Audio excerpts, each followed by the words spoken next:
കോട്ടയം തിരുവഞ്ചൂരിൽ ആഭിചാരക്രിയയുടെ പേരിൽ യുവതിക്ക് ക്രൂരപീഡനം. ഭർത്താവും ഭർത്തൃപിതാവും ഉൾപ്പെടെ 3 പേർ അറസ്റ്റിൽ.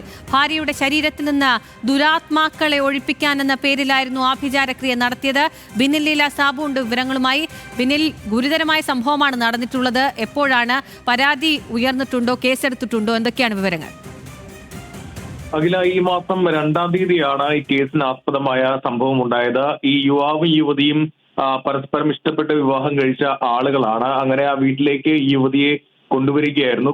വന്നതിന് ശേഷം അവിടെ ഈ യുവതിയുടെ ശരീരത്തിൽ ബന്ധുക്കളുടെ ബാധ കയറിയിട്ടുണ്ട്, അല്ലെങ്കിൽ അവിടെ ആത്മാവ് കയറിയിട്ടുണ്ട് എന്ന് ഈ യുവാവിന്റെ, അതായത് ഭർത്താവിന്റെ അമ്മ പറഞ്ഞു. അതിനുശേഷമാണ് തിരുവല്ല സ്വദേശിയായ ഒരു മന്ത്രവാദിയെ കൊണ്ടുവരുന്നത്. ശിവൻ തിരുമേനി എന്ന് വിളിക്കുന്ന ആളാണ് ഇയാൾ. ശിവദാസ് എന്നാണ് ഇയാളുടെ പേര്.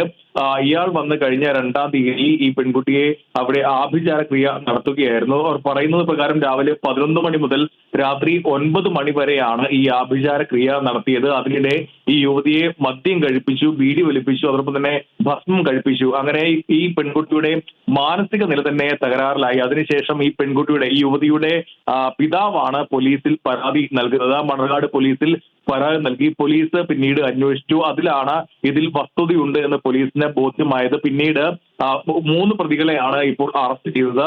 ഈ പെൺകുട്ടി വിവാഹം കഴിച്ച് 26 വയസ്സുള്ള അഖിൽ ദാസ്, ഇയാൾ തിരുവഞ്ചൂർ സ്വദേശിയാണ്. ഇയാളുടെ പിതാവ് 55 വയസ്സുള്ള ഭാസ്കരൻ മകൻ ദാസ്.